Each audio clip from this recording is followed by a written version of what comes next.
So things like electric cars are catching on, but what will it really take to decarbonize our future?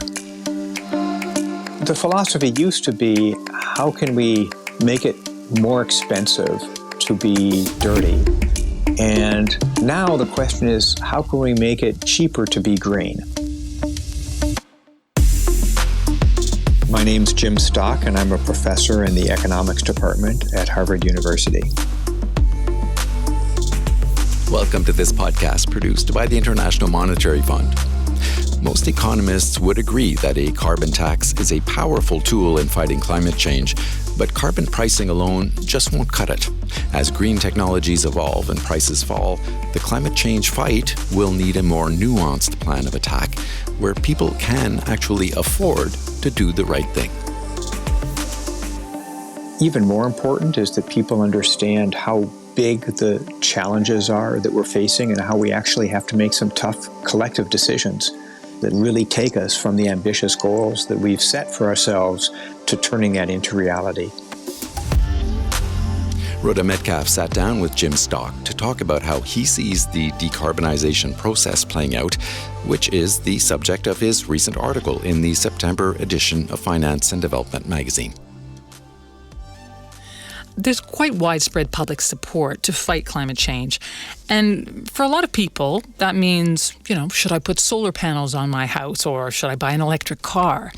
But reading your article made me think that there's a real disconnect between what the average person believes needs to be done and the actual enormous changes that are necessary in our systems and infrastructure if we're going to put the brakes on climate destruction. Was that part of the message you wanted to put across? Absolutely. I think that there's been quite a bit of increase in awareness in terms of what the gravity of the challenge that's facing us. Probably the most striking aspects of those are the storms and fires and floods and droughts and so forth that we've been seeing over the last year or two. But just how widespread the challenge is and how many changes it's going to require throughout all of society and throughout all of our lives, I'm not sure that that's fully recognized. And that's something that we really actually need to get to business doing. Right. You write about carbon pricing and how many economists agree that a carbon price, a carbon tax, should be a naturally efficient way to shift people's behavior away from using fossil fuels towards green energy. And yet, carbon pricing is not happening in a big way in the world. Why not? What's the problem? Yeah, well, to answer that, maybe I'm going to go back a little bit in terms of the history of economic thought and the history of environmental economics. So early on, for a long time, there's been a recognition that if your behavior is affecting other people and in a negative way, if the actions that you take, the costs that are borne by others are not reflected in the prices that you pay, that creates an externality or a market failure. And the solution to that market failure is to change the price so that you're seeing the price that reflects the damages that you impose on other people. Right. In the context of climate change, greenhouse gas emissions are something that typically are not priced, and they cause damages to current and future generations. And so the logical solution, the economic solution to that, is to impose a tax. And that makes a ton of sense. And when the profession started thinking about these issues in the context of climate change, it was really the only available option because there were not a lot of green, cheap technologies. I mean, solar wasn't cheap. Solar was really expensive back in the 90s. And wind was just very expensive and not developed back in the 90s. And there just were not many good alternatives to using fossil fuels. So really the solution was to use fossil fuels more efficiently, to use less of them by changing your behavior, but there wasn't any really good solution. So for economists, a carbon tax really was seen as the premier solution. But what's really changed is that a lot of those alternatives now have become much cheaper, so that a carbon tax is an important tool, but a lot of other problems that are market failures actually now are looming even larger. Well, just to expand a little bit more on what you're saying about how the costs have changed and how that's affecting the way we approach climate change, can you explain this a bit more to me? How does the fact that we have abundant, cheap green energy now change the logic of the battle against climate change? the philosophy used to be, how can we make it more expensive to be dirty? And now the question is, how can we make it cheaper to be green? And I know that sounds similar, but it's really a completely different mindset. So if you take wind and solar, the question is, what policies do we need to take advantage of the low prices of wind and solar and to transition the power sector into one that is really a green, inexpensive source of electricity? And that's just different than asking, how can we disincentivize the use of fossil fuels? It also gets at focusing on what other externalities are. And I think it's useful to think that there's actually at least three major externalities. One is the greenhouse gas externality, which we've been talking about. A second is innovation externality. So if you invent something, you can't recoup all of the costs yourself, or you can't get all of the benefits of that invention, so you're going to underinvest in innovations and in inventions. That's a general problem. And the third, which really arises in a few specific cases in the energy space, is the network externalities or chicken and egg externalities. The best example of that is charging stations and electric vehicles. And if there's no charging stations, then you don't want to buy an electric vehicle. And if there's no electric vehicles, then the private sector doesn't want to invest in charging stations. So we get stuck in the wrong equilibrium. Right. Well, let me just pause actually on light-duty vehicles, because it's useful to go through each of those. Mm-hmm. In the case of light-duty vehicles, what are light-duty? When you say light-duty vehicles, what is that? I'm sorry. Thanks. Light-duty vehicles, that's just like normal cars and trucks. Okay. And for those, electrification is technically absolutely a feasible option. The prices are dropping substantially of those vehicles. I think that we'll see price parity as soon as, this year, next year in some markets. So it will be as cheap to buy an electric as a regular motorized. That's absolutely right. So in that setting, a carbon price, well, what would a carbon price do? A carbon price would make gasoline more expensive, and maybe it would make the electricity slightly more expensive because there'd be shifting to new wind and solar that would be induced, but it would mainly make the gasoline more expensive. Well, if you think about the decision to buy a vehicle, gasoline price is something, but it's really not that much of a factor in your decision, and research has underscored that. And it kind of makes sense. If you have a $40 carbon tax, that's about 36 cents a gallon on gasoline, and your decision to buy an electric vehicle is not going to be swayed by 36 cents a gallon, which is kind of how much gasoline prices fluctuate over the course of several months anyway. Right. So that's not going to be a big factor, but it's going to be a huge factor if you can actually charge this thing. So if you live in an apartment building and you can't install your own overnight charger because you don't have the property rights to do that, then buying an electric vehicle simply isn't an option unless there's those charging stations that are available. So it's an enormous impediment. What if you want to go on a 400, 500-mile trip? You're going to have to recharge along the way. And there's got to be a whole set of charging stations on the road that you can count on that are going to be available and they're going to be fast enough for you. Those things don't exist, and those are really holding back the electric vehicle sales in the United States at the moment. Right, and those are not externalities that can be dealt with a carbon tax. No, the carbon tax just doesn't have anything to do with that. Right. The carbon tax is going to make the gasoline vehicle slightly more expensive because you're paying about 36 or 40 cents more a gallon, but that's just not going to tip the scales nearly as much. And in fact, the electric vehicle could be a lot cheaper, and if you can't charge it, you're not even going to buy one. It's not an option. Right. I understand that some oil and gas companies are not necessarily opposed to a moderate carbon price, which on the surface seems contradictory. Can you explain that to me? Yeah, well, there's a couple of features with that. It's not going to have much of an effect on petroleum consumption because if you've got a gasoline car, you got to drive it, and that price elasticity is really quite small. And at the same time, if you're an oil and gas company in the power sector, what's going to happen is there's going to be even a small carbon tax, there'd be a complete shift away from coal, at least in the United States.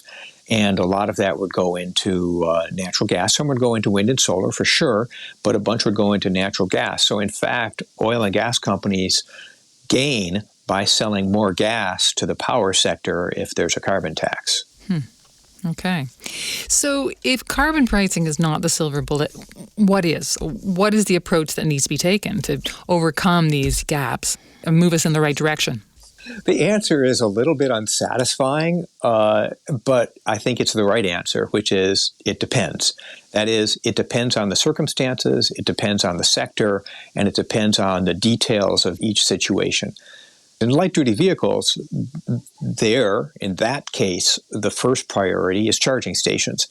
In the case of the power sector, we actually have mature technologies that are quite inexpensive right now, which is wind and solar, and providing some price incentive to use wind and solar would really make a big difference. All the modeling points to we're at this very close point where if you make wind and solar less expensive or carbon emissions more expensive, that you just see a huge shift in investment towards wind and solar, and we would have a much greener power sector. So in that sector, the order of priority is arguably, first of all, get some price on emissions that's going to tip the scales the way we need it towards wind and solar. Second, deal with long-term externalities associated with R&D for grid storage. And then third, there actually is a network externality issue there, which is transmission. So as you get to deeper levels of decarbonization of the power sector, a lot of the areas where there's renewables is not so much where there's people, and you got to get the power from the renewables to the people, and that's going to require dealing with some institutional challenges, dealing with property rights and how you can actually site transmission facilities. So what you're talking about there is what? Governments have to create the infrastructure for that. Is that what you're saying? Yeah, I don't think the government actually needs to create the infrastructure for transmission. I think it's more like the governments need to allow that infrastructure to be created. There's plenty of capital in private markets. The problem is that if you try to site a transmission line in the United States, good luck. It's just really difficult. Transmission lines across state boundaries, or sometimes even county boundaries, you need to negotiate with each of the entities that you're crossing, and that makes it nearly impossible to build interstate transmission lines in the current circumstance. That's a really important practical problem. It's a really messy political problem, but it's something that has to be dealt with. Has to be overcome.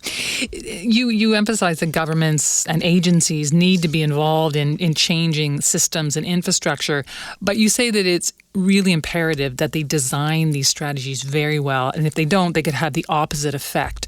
You give the example of airplane fuel. Can you tell me about that? Yeah, I think the aviation sector is really interesting. We do not know what the technology is of the future that's going to allow us to have deep decarbonization in aviation in 2050. There's a bunch of things that are on the table or maybe on the lab bench, but we don't know what's going to be the best solution at scale. So right now, that is entirely an innovation game. So what we need in the aviation sector is policies that are going to really support and stimulate bringing up to commercial scale a lot of deep decarbonization advanced technologies, and then we'll just find out which one of them is the cheapest. And my guess is that what we're going to use in 2050, we don't even know what it is at this point. So the best we can do is plot a technological support path and then let the market and inventors and all the companies go at it and come up with the innovative solutions that we need. I think completely the wrong approach in the aviation sector right now is actually saying that we're going to put on an implicit price on carbon by adopting, say, a clean aviation standard. The best example of how that, I think, wouldn't work is a fuel standard that we have in place in the United States right now, which is the Renewable Fuel Standard. The main goal of the Renewable Fuel Standard was to promote second-generation deep decarbonization liquid fuels. It was a complete failure. We don't have a single large-scale cellulosic liquid production facility in the United States as was originally envisioned in this. And instead, what this standard has done is it's locked in place first-generation fuels. So I think we've seen that putting on a carbon price, or at least putting on a sectoral standard that uses a market-based mechanism, is actually not something that's useful for promoting new deep decarbonization fuels of the future. Why is it that they've been stuck on this first generation. Why has this policy not led to the second generation or more advanced versions of this kind of fuel? Well, that's a great question. So some people, and I think incorrectly, say, well, the technology never really worked. I just don't agree with that. We never gave the technology a chance. And the reason we never gave the technology a chance is because it was stuck with a standard. So I don't want to get too in the weeds with the renewable fuel standard. But every single standard that exists has a number of loopholes or escape clauses in it that have automatic reevaluations. Can you actually achieve this goal? Let's reassess. And they also have highly volatile prices. Well, if you're trying to think, should I spend $200 million, $400 million, $500 million on a cellulosic liquids plant that's going to pay off over the next 15 years, and then you say to your financial person, what's the subsidy I'm going to get from it? And the financial person says, well, at the moment, it seems to be random. We don't know quite what it will be. The price is going all over the place. A few years ago, it was like 20 cents a gallon. Sometimes it's $2 a gallon. But by the way, Congress might kill the program. Well, what are you going to do? Forget it. And that's what we've seen. We've seen that the policy let down the people who are making the major investments or willing to make the major investments. A bunch of companies lost a ton of money, and that is not their fault. That's the fault of the policy. So we need to do much better to promote the sustainable aviation fuels of the future and learn from those lessons. You mentioned that there could be a role for the IMF, specifically the economists of the IMF, in terms of developing better green industrial policies. Could you elaborate? Absolutely. So if you take this view that things are going to differ from one sector to the other, that we don't have a one-size-fits-all policy, then it's really important to have good economists get down to work on the details of what those policies actually look like. And it's going to vary from one country to another because their renewable resources and their transportation system and so forth are all a little bit different. So what you need is to have economists involved in the details of these things. In the details of like a charging station policy, how are you going to make sure that a charging station subsidies with our limited resources are going to actually install this charging stations in the places that you want? They'll be continued to be maintained. It won't just be inframarginal transfers to places that would have installed a charging station anyway. And those are the sorts of questions that economists are really good at. So economists like those at the IMF can really dig in to provide guidance to countries about how they can develop efficient sectoral carbon policies. Well, Jim Stock, you've given us a lot to think about, and I thank you so much for speaking with me today. Well, it's been my pleasure, and thanks for having me.